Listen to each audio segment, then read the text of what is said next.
আমেরিকার অহংকারে ছাই দিয়ে তাদের সাধের বিধ্বংসী অস্ত্রের কবর রচনা করল খামেনির সেনারা। কথায় বলে, অতি রঞ্জন যার পতন তার। মধ্যপ্রাচ্যে মার্কিন দাদাগিরির গালে এবার চুনকালি লেপে দিল ইরানের ইসলামিক রিভলিউশনারি গার্ডস।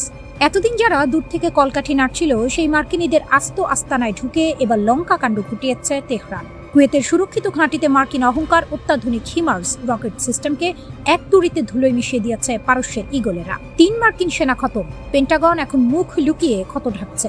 বিশ্বমঞ্চে ইরান আজ বাঘের ঘরে ঢুকে ঘাড় মটকানো এক অপরাজেয় নায়ক। শত্রুর সীমানায় গিয়ে আঘাত করা সহজ নয়, কিন্তু ইরান দেখালো ইট্টি মারলে পাটকেলটি খেতে হয়। মার্কিন সেনারা যখন কুয়েতের ঘাঁটিতে বসে ইরানের মাটিতে বড় হামলার জাল বুনছিল, ঠিক তখনই আকাশ চিরে হাজির হলো IRGCর ড্রোন। যেন মেঘ না চাইতেই বৃষ্টি, একেবারে নিখুঁত নিশানা। পেন্টাগনের সবচেয়ে বড় গর্ব, কোটি কোটি ডলারের M142 হিমার্স রকেট সিস্টেম মুহূর্তের মধ্যে জ্বলন্ত কয়লায় পরিণত হলো। ইরানের এই অতর্কিত অগ্রিম হামলায় মার্কিনীদের পুরো ছক তাসের ঘরের মতো ভেঙে পড়েছে। যে অস্ত্র দিয়ে ইউক্রেন থেকে শুরু করে সারা বিশ্বে আমেরিকা দাপট দেখাতো, আজ কুয়েতের মরুভূমিতে তার কঙ্কাল পড়ে রয়েছে। এই অভিযানে শুধু লোহার তৈরি অস্ত্রই ধ্বংস হয়নি, পেন্টাগনের কলিজায় কাঁপন ধরিয়ে ৩ মার্কিন সামরিক কর্মকর্তা পটল তুলেছে। আহত আরও অনেকেই। বার্তা সংস্থা আনাদোলুর দেয়া এক বিস্ফোরক তথ্যে ওয়াশিংটনের হাত পা এখন ঠান্ডা। আমেরিকা বরাবরই নিজেদের ক্ষয়ক্ষতির খবর চেপে রাখতে ওস্তাদ। এবারও তারা মুখে কুলু পেটেছে। বিড়াল তপস্বী সেজে বসে থাকা ওয়াশিংটন এখন কোনো সদুত্তর খুঁজে পাচ্ছে না। তবে সত্যকে তো আর চাপা দেওয়া যায় না। কুয়েতের উত্তরাঞ্চলীয় সীমান্ত আর তেল প্ল্যাটফর্মে হওয়া এই বিধ্বংসী বিস্ফোরণ জানান দিচ্ছে, ইরান এখন আর শুধু মুখে হুঙ্কার দিচ্ছে না, তারা শত্রু নিধনে নেমেছে। চাকার উপর বসানো যে চটপটে হিমার্স লঞ্চার যুদ্ধক্ষেত্রে অবস্থান বদলে পটুচ্ছিল ইরানের ড্রোনের গতিবেগের কাছে, তা আজ অচল পয়সা। 6টি GMLRS রকেট কিংবা অত্যাধুনিক ATACMS মিসাইল বহনে সক্ষম এই দানবীয় অস্ত্র আজ অকেজো। মার্কিন সামরিক বিশ্লেষকরা কপালে হাত দিয়ে বসেছেন। এটা তো শুধু একটি অস্ত্র ধ্বংসের গল্প নয়, এটা হলো আমেরিকার গায়ে হাত দেওয়ার হিম্মত। মধ্যপ্রাচ্যে মার্কিন ঘাঁটিগুলো যে এখন খড়ের গাদার মতো অরক্ষিত, তা হাতে নাতে প্রমাণ করে দিল তেহরান। মধ্যপ্রাচ্যে মোড়লগিরি করতে আসা আমেরিকার 12টা বাজিয়ে দিয়েছে খামেনির বীর যোদ্ধারা। ইরান আজ বুঝিয়ে দিয়েছে, পারস্য উপসাগরে দাদাগিরি করতে এলে কচু কাটা হতে হবে। মার্কিন শক্তির এই মহাপতনই প্রমাণ করে মধ্যপ্রাচ্যের আসল হট্টাকর্তা এখন ইরান। হরমুজ প্রণালীর নিয়ন্ত্রণ ও পরিচালনায় যুক্তরাষ্ট্রের কোনো ধরনের হস্তক্ষেপ ইরান কখনো মেনে নেবে না বলে হুঁশিয়ারি দিয়েছে দেশটির সর্বোচ্চ সামরিক কমান্ড। ইরানের খাতাম আল আম্বিয়া সেন্ট্রাল হেডকোয়ার্টার্সের মুখপাত্র লেফটেন্যান্ট কর্নেল ইব্রাহিম জুলফাকারি এই সতর্কবার্তা দেন। এর আগে যুক্তরাষ্ট্রের প্রেসিডেন্ট ডোনাল্ড ট্রাম্প হরমুজ প্রণালীর নিয়ন্ত্রণ নেয়ার বিষয়ে মন্তব্য করেছিলেন। জুলফাকারি বলেন, আগেও সতর্ক করা হয়েছে, কোনো পরিস্থিতিতেই আমরা যুক্তরাষ্ট্রকে হরমুজ প্রণালীর নিয়ন্ত্রণে হস্তক্ষেপ করতে দেব না। ইরানি এই সামরিক কর্মকর্তা কয়েকটি আঞ্চলিক দেশের সমালোচনা করে বলেন, তারা যুক্তরাষ্ট্রকে সহযোগিতা করছে। তারা আঘাত হানছে দুবাই, আবুধাবি, বাহরাইনের মানামা, ইরাকের সামরিক ঘাঁটি, পাশাপাশি সৌদি আরবের রামকো স্থাপনায়। এই হামলাগুলো পশ্চিম এশিয়ার বিস্তৃত সংঘাতে ইরানের শক্তির প্রদর্শন। ইরান আকাশ শক্তির উপর নির্ভর করে না, তারা নির্ভর করে ক্ষেপণাস্ত্রের উপর হাজার হাজার ক্ষেপণাস্ত্র। ইরানের কাছে রয়েছে ব্যালিস্টিক ও ক্রুজ ক্ষেপণাস্ত্র, পাশাপাশি এমন ড্রোন যা শত্রুর প্রতিরক্ষা ব্যবস্থা ভেঙে দিতে পারে। বিশেষজ্ঞরা বলেন, পশ্চিম এশিয়ায় ইরানের ক্ষেপণাস্ত্র ভান্ডারই সবচেয়ে বড় এবং সবচেয়ে বৈচিত্র্যময়। 2022 সালে মার্কিন সেন্ট্রাল কমান্ডের মূল্যায়ন অনুযায়ী ইরানের কাছে 3000-এর বেশি ব্যালিস্টিক ক্ষেপণাস্ত্র রয়েছে। প্রতিবেদনে বলা হয়েছে, এর মধ্যে 2000টি ক্ষেপণাস্ত্র পশ্চিম এশিয়ার অন্য দেশগুলোতে পৌঁছাতে সক্ষম। আধুনিক বিমান বাহিনী না থাকলেও এর মাধ্যমে ইরান দূর পর্যন্ত আঘাত হানতে পারে। ইরানি কর্মকর্তারা একে প্রতিরোধ ক্ষমতার মূল ভিত্তি বলে উল্লেখ করেন। স্বল্প পাল্লার ব্যালিস্টিক ক্ষেপণাস্ত্র এই ব্যবস্থার প্রথম স্তর। এগুলো সাধারণত 150 থেকে 800 কিলোমিটার পর্যন্ত যেতে পারে। এর মধ্যে রয়েছে ফাতেহ সিরিজ, জুলফিকার, কিয়াম 1 এবং পুরনো সাহেব 1 ও সাহেব 2 ক্ষেপণাস্ত্র। এই ক্ষেপণাস্ত্রগুলো দ্রুত আঞ্চলিক হামলার জন্য তৈরি। এগুলো একসঙ্গে ছোড়া যায়, যার ফলে সতর্ক হওয়ার সময় কমে যায়। 2020 সালের জানুয়ারিতে ইরান এটি দেখিয়েছিল। কাসেম সোলাইমানি নিহত হওয়ার পর ইরান ইরাকের আইন আল আসাদ বিমান ঘাঁটিতে ব্যালিস্টিক ক্ষেপণাস্ত্র ছোড়ে। ওই হামলায় অবকাঠামো ক্ষতিগ্রস্ত হয়। 100-র বেশি মার্কিন সেনা মস্তিষ্কে আঘাতজনিত সমস্যায় ভোগে। দ্বিতীয় স্তর হলো মাঝারি পাল্লার ব্যালিস্টিক ক্ষেপণাস্ত্র। এগুলো সাধারণত 1500 থেকে 2000 কিলোমিটার পর্যন্ত যেতে পারে। এর মধ্যে রয়েছে শাহাব 3, ইমাদ এবং গাদারওয়াজ। খোরামশার ও সেজিল ধরনের ক্ষেপণাস্ত্র আরও বেশি দূর যেতে পারে। সেজিল আলাদা করে নজর কাড়ে। এটি সলিড ফুয়েল ব্যবহার করে, যা তরল জ্বালানির তুলনায় দ্রুত উৎক্ষেপণের সুযোগ দেয়। সব মিলিয়ে এই ক্ষেপণাস্ত্রগুলো ইরানের লক্ষ্যবস্তুর তালিকা বাড়িয়ে দেয়। ইসরায়েল এর আওতায় পড়ে। পাশাপাশি কাতার, বাহরাইন, কুয়েত, সৌদি আরব ও সংযুক্ত আরব আমিরাতে থাকা যুক্তরাষ্ট্র সংযুক্ত স্থাপনাগুলো এর মধ্যে রয়েছে। প্রতিশোধের ভৌগোলিক পরিসর আরও বিস্তৃত হয়। ব্যালিস্টিক ক্ষেপণাস্ত্রই সব নয়। ইরানের কাছে স্থলভিত্তিক ও জাহাজ বিধ্বংসী ক্রুজ ক্ষেপণাস্ত্রও রয়েছে। এর মধ্যে রয়েছে সোমার, ইয়া আলী, কুদস, হোফেইজে, পাভে এবং রাহাত। সোমার ক্ষেপণাস্ত্র প্রায় 2500 কিলোমিটার পর্যন্ত যেতে পারে। ক্রুজ ক্ষেপণাস্ত্র নিচু দিয়ে উড়ে এবং ভূমির কাছাকাছি থাকে, তাই এগুলো শনাক্ত করা কঠিন। এরপর আসে ড্রোন। একমুখী আক্রমণকারী ড্রোন তুলনামূলক সস্তা। এগুলো একসঙ্গে বহু সংখ্যায় ছড়া যায়। এর কৌশল হলো প্রতিরক্ষা ব্যবস্থাকে চাপে ফেলা। বিমানবন্দর, বন্দর ও জ্বালানি স্থাপনাগুলোকে কয়েক মিনিট নয়, ঘন্টার পর ঘন্টা সতর্ক অবস্থায় রাখতে বাধ্য করা। শুধু সংখ্যাই শক্তি নির্ধারণ করে না, টিকে থাকার ক্ষমতায় আসো। ইরান তাদের ক্ষেপণাস্ত্র কর্মসূচির একটি অংশকে শক্তিশালী করেছে ভূগর্ভস্থ টানেল ও গোপন ঘাঁটির মাধ্যমে। এই নেটওয়ার্কগুলো প্রথম হামলায় উৎক্ষেপণ ক্ষমতা ধ্বংস করা কঠিন করে তোলে, ফলে প্রতিপক্ষের জন্য হিসাব করা কঠিন হয়ে যায়। একটি হামলা দিয়ে সংঘাত শেষ না হতে পারে, বরং এটি দীর্ঘায়িত হতে পারে। আর ইরানের কাছে দীর্ঘ লড়াই চালিয়ে যাওয়ার মতো যথেষ্ট শক্তি রয়েছে।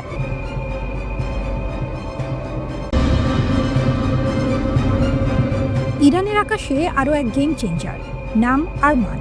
ইরান দাবি করছে তাদের এই নতুন ইন্টারসেপ্টর সিস্টেম এমন এক ঢাল যা শত্রুর মিসাইল, ড্রোন, এমনকি যুদ্ধ বিমানকেও মুহূর্তে আকাশ থেকে মুছে দিতে পারে। শুনতে যেন সাইফাই সিনেমা, কিন্তু বাস্তব কি এতটাই ভয়ঙ্কর হয়ে উঠছে? যখন ডোনাল্ড ট্রাম্প সরাসরি সতর্ক করছেন সামরিক পদক্ষেপ টেবিলে আছে, ঠিক তখনই পারস্য উপসাগরের দিকে এগিয়ে যাচ্ছে মার্কিন যুদ্ধজাহাজ, বিমানবাহী রণতরী, ফাইটার জেট। আর ঠিক সেই মুহূর্তেই ইরান সামনে আনছে তাদের নতুন প্রতিরক্ষা ব্যবস্থা। টাইমিংটা কি কাকতালীয়? ইরানের দাবি অনুযায়ী আরমান সিস্টেম একসাথে 24টি লক্ষ্যবস্তু ট্র্যাক করতে পারে। শুধু তাই নয়, এটি প্রায় ম্যাক 5 গতিতে ছুটে আসা লক্ষ্যবস্তুকেও ধ্বংস করতে পারে। ভাবুন একবার, একসাথে আকাশে ছুটে আসছে drone, cruise missile, ballistic missile, আর নিচ থেকে উঠছে একের পর এক প্রতিরোধী আগুন। এটা কি সত্যিই আকাশে আগুনের দেয়াল? ইরান বলছে হ্যাঁ। আরমানের সবচেয়ে বড় শক্তি হচ্ছে এর 360 ডিগ্রি কভারেজ, মানে কোনো নির্দিষ্ট দিকে ঘোরাতে হবে না। যেদিক থেকেই আক্রমণ আসুক, সরাসরি জবাব। এর রেঞ্জ প্রায় 120 কিলোমিটার আর উচ্চতা 27 কিলোমিটার পর্যন্ত লক্ষ্যবস্তুতে আঘাত করতে পারে। সবচেয়ে চমকপ্রদ বিষয়, টার্গেট শনাক্ত করার পর মাত্র 3 মিনিটের মধ্যে প্রতিরোধী মিসাইল ছুড়ে দিতে পারে। অর্থাৎ সময় নেই, ভুলের সুযোগ নেই। আরেকটা বড় পরিবর্তন হলো এই সিস্টেম সম্পূর্ণ মোবাইল। আগের বড় সিস্টেম যেমন বাভার 373 এর মতো নয়। আরমান একাই কাজ করতে পারে নিজস্ব রাডার, নিজস্ব লঞ্চার নিয়ে। মানে একে খুঁজে ধ্বংস করা আরো কঠিন। ইরান আরো দাবি করছে এই সিস্টেমে ব্যবহৃত ইন্টারসেপ্টর মিসাইলগুলো উন্নত ফ্র্যাগমেন্টেশন ওয়ারহেড দিয়ে তৈরি, যা আকাশে বিস্ফোরিত হয়ে লক্ষ্যবস্তুকে টুকরো টুকরো করে দিতে পারে। শুধু কাগজে নয়, ইরান আগে এই ধরনের প্রযুক্তি ব্যবহার করে উপসাগরীয় অঞ্চলে মার্কিন ড্রোন ভূপাতিত করার কথাও বলেছে। তাহলে কি সত্যিই মার্কিন যুদ্ধ বিমান, টমাহক মিসাইল, এমনকি স্টেলথ ড্রোন সবকিছু এখন ঝুঁকির মুখে? উত্তরটা এত সহজ নয়, কারণ বাস্তব যুদ্ধ আর প্রদর্শিত ক্ষমতার মধ্যে সবসময় একটা ফাঁক থাকে। একদিকে ইরান বলছে তাদের আকাশ এখন অভেদ্য, অন্যদিকে যুক্তরাষ্ট্র চুপ করে নেই। মার্কিন বাহিনী ইতিমধ্যে মধ্যপ্রাচ্যে তাদের উপস্থিতি বাড়িয়েছে। বিমানবাহী রণতরী, বোমারু বিমান, ফাইটার জেট, রিফুয়েলিং এয়ারক্রাফট সব একসাথে মোতায়েন। একদিকে ইরানের প্রতিরক্ষা ঢাল, অন্যদিকে আমেরিকার আক্রমণাত্মক শক্তি। প্রশ্নটা তাই খুব সোজা, কিন্তু উত্তরটা জটিল। যদি সত্যিই সংঘর্ষ শুরু হয়, তাহলে কি ইরানের এই আরমান সিস্টেম আকাশকে রক্ষা করতে পারবে, নাকি আধুনিক যুদ্ধের বাস্তবতা সব দাবিকে ভেঙে দেবে?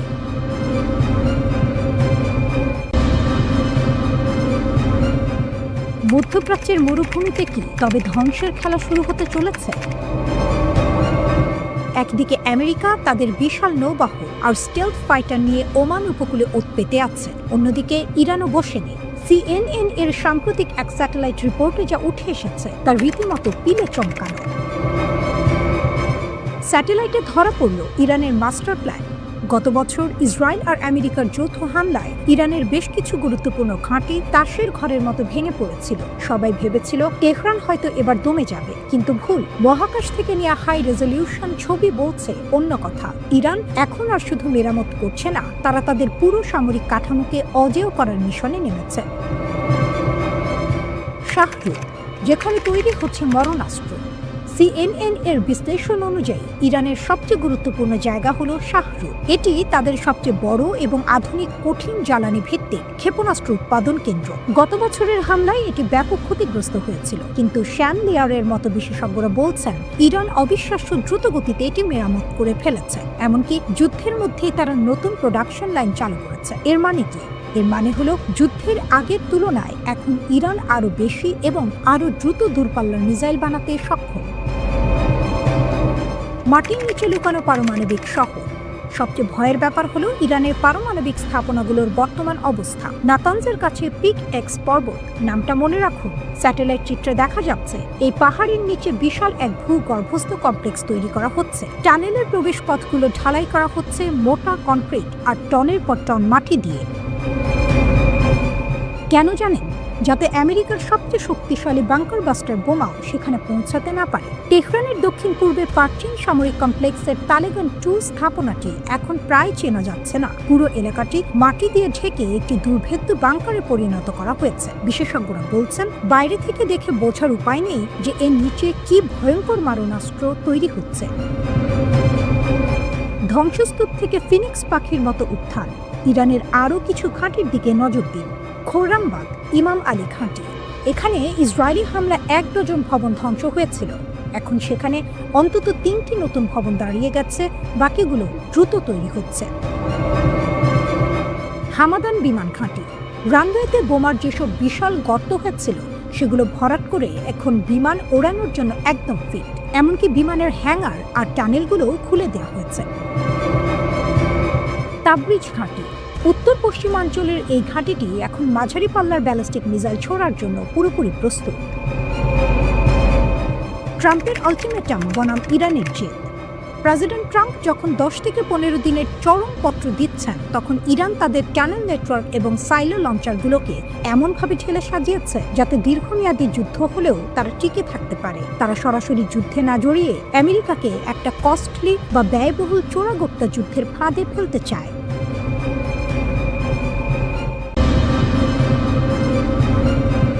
এবারের পরিস্থিতি আগের চেয়ে অনেক বেশি ভয়াবহ। ইরাকের আধা সামরিক বাহিনী একটি ভিডিও রিলিজ করেছে যা পুরো বিশ্বকে চমকে দিয়েছে। ভিডিওটি কোনো সাধারণ মরুভূমির মোহরা নয়, বরং মাটির গভীরে তৈরি এক বিশাল অস্ত্রনগরীর ঝলক। ইরাক, ইরান আর রাশিয়ার এই ত্রিমুখী জোট আমেরিকার কপালে চিন্তার ভাঁজ ফেলে দিয়েছে। ইরাকের পাতালপুরি এবং যুদ্ধের হুমকি। ইরাকের শক্তিশালী মিলিশিয়া গ্রুপগুলো মাটির নিচে বিশাল টানেল তৈরি করেছে। ভিডিওতে দেখা যাচ্ছে সেই সুড়ঙ্গের পর মাইলের পর মাইল সাজানো রয়েছে অত্যাধুনিক ড্রোন এবং মিসাইল সিস্টেম। তাদের বার্তা পরিষ্কার, আমরা প্রস্তুত, আজই, এখনই। ইরাকের ভৌগোলিক অবস্থানটা একটু লক্ষ্য করুন। এর এক পাশে জর্ডান, অন্য পাশে কুয়েত, মাঝখানে লেভান্ট এবং পারস্য উপসাগর। যদি ইরাকি যোদ্ধারা সরাসরি যুদ্ধে জড়িয়ে পড়ে, তবে পুরো অঞ্চলের সাপ্লাই চেইন এবং এনার্জি মার্কেট মুহূর্তের মধ্যে ধসে পড়বে। এটি কেবল একটি ভিডিও নয়, এটি ওয়াশিংটনের বিরুদ্ধে একটি শক্তিশালী সাইকোলজিক্যাল ওয়ারফেয়ার।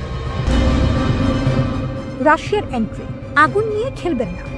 সবচেয়ে বড় টুইস্ট হলো রাশিয়ার অবস্থান। রুশ পররাষ্ট্রমন্ত্রী সার্গেই ল্যাভরভ সরাসরি আমেরিকাকে হুঁশিয়ারি দিয়েছেন। তিনি বলেছেন, ইরানের পরমাণু কেন্দ্রে হামলা করার পরিকল্পনা মানে আগুন নিয়ে খেলা। রাশিয়া স্পষ্ট করে দিয়েছে যে তারা কেবল দর্শক হয়ে বসে থাকবে না, তারা ইরানের সার্বভৌমত্বের পক্ষে এবং পরমাণু নিরস্ত্রীকরণ চুক্তির কাঠামোর মধ্যে থেকে সমাধানের পক্ষে। কিন্তু আমেরিকা যদি বেশি শক্তি দেখায়, তবে রাশিয়া এবং ইরান একজোট হয়ে তার জবাব দেবে।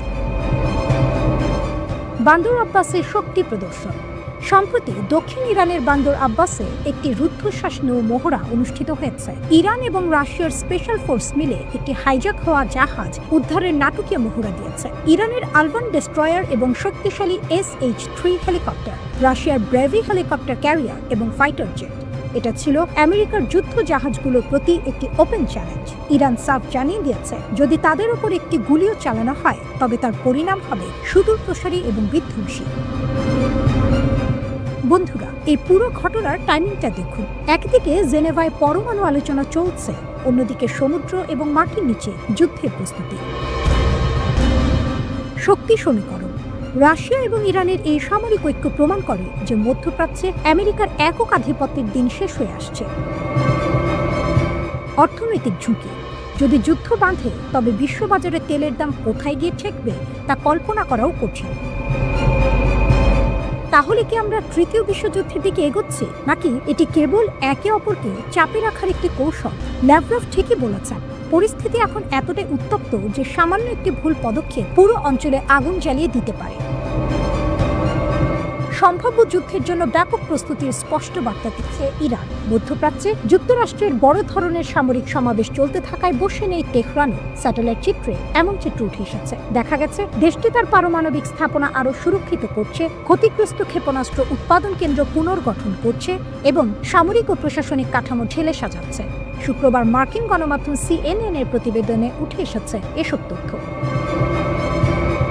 এদিকে যুদ্ধের আশঙ্কার প্রেক্ষাপটে ইরান গত কয়েক মাস ধরে গুরুত্বপূর্ণ ক্ষেপণাস্ত্র স্থাপনা এবং গুরুতরভাবে ক্ষতিগ্রস্ত বিমান ঘাঁটিগুলো মেরামতে ব্যাপকভাবে কাজ করছে। পাশাপাশি পারমাণবিক কর্মসূচিকে করা হচ্ছে আরও গোপন ও সুরক্ষিত।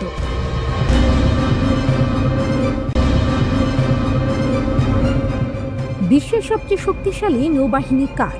অবশ্যই আমেরিকা। কিন্তু সম্প্রতি সমুদ্রের বুকে এমন কিছু ঘটেছে যা পেন্টাগনের কপালে চিন্তার ভাঁজ ফেলে দিয়েছে। একদিকে আমেরিকার দানবীয় এয়ারক্রাফট ক্যারিয়ার USS জেরাল্ড আর ফোর্ট জিব্রাল্টার প্রণালী পার হচ্ছে, আর ঠিক সেই মুহূর্তে ইরান তাদের নতুন ব্রহ্মাস্ত্র পরীক্ষা করল। ইরানের এই নতুন সাইয়েদ 3G মিসাইল সিস্টেম আসলে কতটা খতরনাক এবং এটি কি সত্যিই আমেরিকার রণতরীগুলোকে ডুবিয়ে দিতে পারে? সাগরের বুকে ইরানের অদৃশ্য দেয়াল। ইরান 17 ফেব্রুয়ারি তাদের প্রথম সমুদ্রভিত্তিক Sayyad 3G air defence missile সফলভাবে পরীক্ষা করেছে। এটি কেবল একটি মিসাইল নয়, বরং এটি সমুদ্রের উপর একটি 150 কিলোমিটার ব্যাসার্ধের ডিফেন্স বাবল বা সুরক্ষা বলয় তৈরি করে। এর বিশেষত্ব কি? পাল্লা।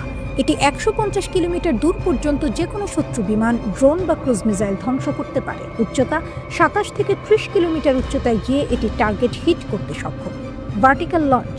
এটি ইরানের আধুনিক শহীদ সোলেইমানি ক্লাসের করভেট থেকে সরাসরি ওপরের দিকে লঞ্চ করা হয়। গোপন কৌশল। এই সিস্টেমটি সাধারণ সিভিলিয়ান জাহাজের আড়ালে লুকিয়ে রাখা যায়, অর্থাৎ আমেরিকা বুঝতেই পারবে না কোনো জাহাজ থেকে হঠাৎ মিসাইল ধেয়ে আসবে।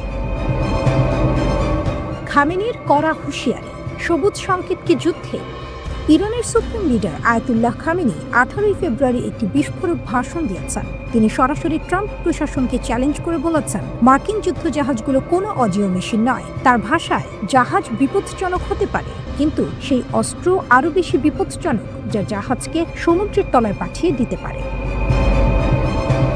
খামেনি ওমান উপকূলে থাকা USS আব্রাহাম লিঙ্কনের কথা উল্লেখ করে বুঝিয়ে দিয়েছেন যে আমেরিকার প্রতিটি মুভমেন্ট ইরানের নজরে আছে। এটি কেবল কথার কথা নয়, ইরান তাদের অনেক ক্লাসিফাইড বা গোপন অস্ত্র এখনও জনসম্মুখে আনেনি। Strait of Hormuz. কেন এটি এত গুরুত্বপূর্ণ? পুরো পৃথিবীর 20% তেল সরবরাহ হয় এই স্ট্রেইট অফ হরমুজ দিয়ে। যদি এখানে কোনো ঝামেলা হয় তবে বিশ্ববাজারে তেলের দাম আকাশ ছোঁয়া হয়ে যাবে। ইরান এখন এই গুরুত্বপূর্ণ পয়েন্টে তাদের নৌ প্রতিরক্ষা জোরদার করছে। আগে তারা কেবল উপকূলীয় ব্যাটারির ওপর নির্ভর করত, কিন্তু এখন সাগরের মাঝখানেও তাদের ডিফেন্স ডোম সক্রিয়। Reality check. আমেরিকা বনাম ইরান। আমেরিকা গত 47 বছর ধরে ইরান সরকারকে সরানোর চেষ্টা হচ্ছে, কিন্তু খামেনির দাবি তারা ব্যর্থ হয়েছে। যদিও আমেরিকার প্রযুক্তি অনেক উন্নত, কিন্তু ইরানের অ্যাসিমেট্রিক ওয়ারফেয়ার বা গেরিলা নৌ যুদ্ধ কৌশল তাদের জন্য বড় মাথা ব্যথার কারণ। হাজার হাজার ড্রোন আর এখন এই নতুন সাইয়েদ 3G মিসাইল সিস্টেম মিলে এক জটিল পরিস্থিতির সৃষ্টি করেছে। আমেরিকা কি ইরানের এই নতুন চ্যালেঞ্জকে হালকাভাবে নেবে, নাকি জিব্রাল্টার বা হরমুজ প্রণালীতে আমরা বড় কোনো সংঘাতের দিকে এগিয়ে যাচ্ছে? মনে রাখবেন, আধুনিক যুদ্ধে শুধু বড় জাহাজ থাকতে হয় না, সেই জাহাজ বাঁচানোর ক্ষমতাও থাকতে হয়। ইরানের এই নতুন মিসাইল কি সত্যি মার্কিন এয়ারক্রাফট ক্যারিয়ারের জন্য যমদূত হয়ে দাঁড়াবে?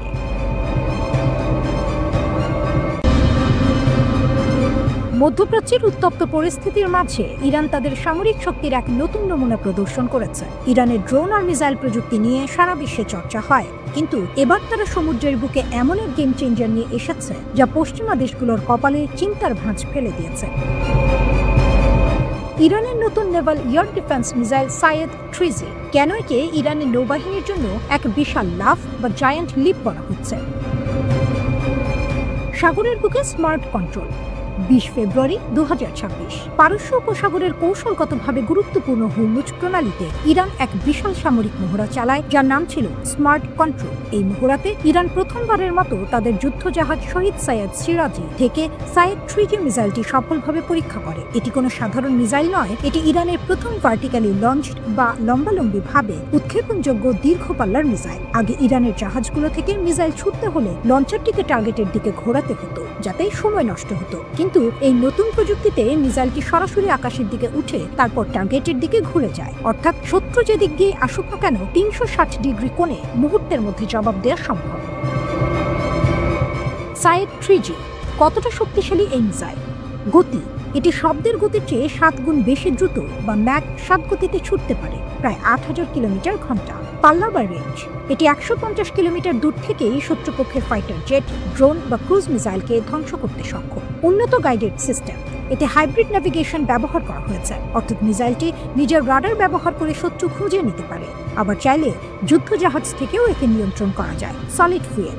এটি সলিড ফুয়েল বা কঠিন জ্বালানিতে চলে, যার ফলে এটি দীর্ঘ সময় স্টোর করে রাখা যায় এবং যুদ্ধের সময় খুব দ্রুত ফায়ার করা সম্ভব। কেন এটি আমেরিকার জন্য দুঃস্বপ্ন? পারস্য উপসাগর এবং হরমুজ প্রণালী পৃথিবীর সবচেয়ে গুরুত্বপূর্ণ তেলের রুট। এখানে মার্কিন নৌবাহিনীর বিশাল আধিপত্য রয়েছে, কিন্তু ইরানের এই নতুন মিসাইলটি এখন একটি ডিফেন্সিভ আমব্রেলা বা সুরক্ষা কবচ তৈরি করেছে। এখন থেকে ইরানের একটি ছোট করভেট বা যুদ্ধজাহাজও 150 কিলোমিটার এলাকা জুড়ে আকাশসীমা নিয়ন্ত্রণ করতে পারবে। এর মানে হলো মার্কিন ফাইটার জেট বা নজরদারি ড্রোনগুলো এখন আর আগের মতো স্বাচ্ছন্দ্যে ইরানের উপকূলের কাছে আসতে পারবে না। একে সামরিক ভাষায় বলা হয় এলাকা নিয়ন্ত্রণ। বিশ্বমানের সাথে তুলনা। যদি আমরা একে আন্তর্জাতিক সিস্টেমের সাথে তুলনা করি, তবে সায়েদ 3G অনেকটা আমেরিকার RIM-66 স্ট্যান্ডার্ড মিসাইল বা রাশিয়ার S-300F এর প্রাথমিক ভার্সনগুলোর মতো। যদিও আমেরিকার লেটেস্ট SM-6 মিসাইলগুলো এর চেয়েও বেশি শক্তিশালী, কিন্তু মনে রাখতে হবে ইরান এই প্রযুক্তি তৈরি করেছে বছরের পর বছর কঠোর অর্থনৈতিক নিষেধাজ্ঞার মধ্যে থেকে। ইরান এখন ছোট ছোট যুদ্ধজাহাজেও এমন শক্তিশালী মিসাইল বসিয়ে দিচ্ছে, ফলে শত্রুপক্ষ যদি একটি জাহাজকে ধ্বংস করে দেয়, তবুও অন্য জাহাজগুলো থেকে হামলা চলতেই থাকবে। একে বলা হয় ডিস্ট্রিবিউটেড ডিনায়াল।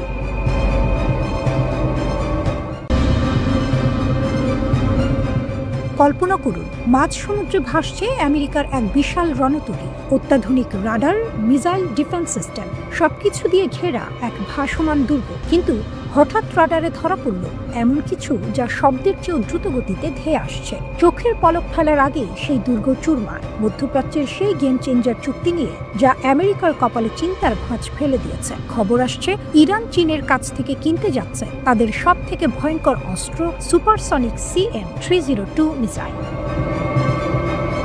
কেন এই চুক্তি এত গুরুত্বপূর্ণ? আপনারা হয়তো ভাবছেন ইরান তো আগে থেকেই মিসাইল বানায়, তাহলে চীনের থেকে কেন কিনছে? এর উত্তর হলো সুপারসনিক স্পিড। এই মিসাইলগুলো শব্দের চেয়েও কয়েক গুণ দ্রুত চলে এবং সমুদ্রের খুব নিচু দিয়ে উড়ে যায়। ফলে বড় বড় জাহাজের ডিফেন্স সিস্টেম একে শনাক্ত করার আগেই এটি আঘাত হানে। প্রায় 290 কিলোমিটার দূর থেকে এটি নিখুঁতভাবে লক্ষ্যভেদ করতে পারে। বিশেষজ্ঞদের মতে এই মিসাইল যদি ইরানের হাতে আসে, তবে পারস্য উপসাগরে মার্কিন নৌবাহিনীর জন্য টিকে থাকা কঠিন হয়ে পড়বে। চুক্তির নেপথ্যে কি ঘটছে? রয়টার্সের রিপোর্ট অনুযায়ী এই চুক্তির আলোচনা চলছিল প্রায় 2 বছর ধরে, কিন্তু আসল মোড় ঘোরে গত বছরের জুন মাসে। ইসরায়েল ও ইরানের মধ্যে 12 দিনের সেই রক্তক্ষয়ী যুদ্ধের পর ইরান বুঝতে পারে তাদের আরও উন্নত প্রযুক্তির প্রয়োজন। সূত্রের খবর, গত গ্রীষ্মে ইরানের উপ প্রতিরক্ষামন্ত্রী মাসউদ ওয়াইও স্বয়ং বেইজিং সফর করেছেন, অর্থাৎ চুক্তিটি এখন একদম শেষ পর্যায়ে। ইরান বলছে মিত্রদের সঙ্গে আমাদের প্রতিরক্ষা চুক্তি আছে, আর এটাই তা কাজে লাগানোর সঠিক সময়। আমেরিকার প্রতিক্রিয়া ও ট্রাম্প ফ্যাক্টর। এদিকে ওয়াশিংটনে কিন্তু বেশ উত্তেজনা। হোয়াইট হাউস সরাসরি কিছু না বললেও প্রেসিডেন্ট ডোনাল্ড ট্রাম্পের সুর আগের মতোই করা। ট্রাম্প স্পষ্ট করে দিয়েছেন, হয় ইরানকে নতুন কোনো চুক্তিতে আসতে হবে, না হলে আগের চেয়েও কঠোর নিষেধাজ্ঞার মুখোমুখি হতে হবে। এখানে একটি আইনি জটিলতাও আছে। 2015 সালের পরমাণু চুক্তির পর ইরানের ওপর থেকে জাতিসংঘের অস্ত্র নিষেধাজ্ঞা উঠে গিয়েছিল, কিন্তু গত সেপ্টেম্বর থেকে আমেরিকা আবারও সেই নিষেধাজ্ঞা পুনর্বহাল করার দাবি তুলেছে। এই পরিস্থিতিতে চীন যদি সত্যি ইরানকে এই উন্নত মিসাইল সরবরাহ করে, তবে তা হবে আন্তর্জাতিক ভূ রাজনীতিতে এক বিশাল চ্যালেঞ্জ। চীন কেন ইরানকে সাহায্য করছে? প্রশ্ন ওঠা স্বাভাবিক। চীন কেন এই ঝামেলায় জড়াতে চাইছে? তেল। ইরান চীনের অন্যতম বড় তেল সরবরাহকারী। কৌশলগত অবস্থান। আমেরিকাকে চাপে রাখতে ইরানের মতো এক শক্তিশালী মিত্র চীনের খুব প্রয়োজন। ইসরায়েলের গোয়েন্দা কর্মকর্তা ড্যানি সিট্রিনোয়েক্স বলেছেন, ইরান যদি এই সুপারসনিক সক্ষমতা পেয়ে যায়, তবে পুরো যুদ্ধের সমীকরণ বদলে যাবে। এটি প্রতিহত করা প্রায় অসম্ভব বললেই চলে। একদিকে ট্রাম্পের কড়া হুঙ্কার, অন্যদিকে চীন ইরানের এই মহাচুক্তি। ইরান যদি এই মিসাইল হাতে পায়, তবে আমেরিকা কি সত্যি হামলা করার সাহস দেখাবে, নাকি ড্রাগন আর পারস্যের এই বন্ধুত্ব নতুন কোনো বিশ্বযুদ্ধের ইঙ্গিত দিচ্ছে?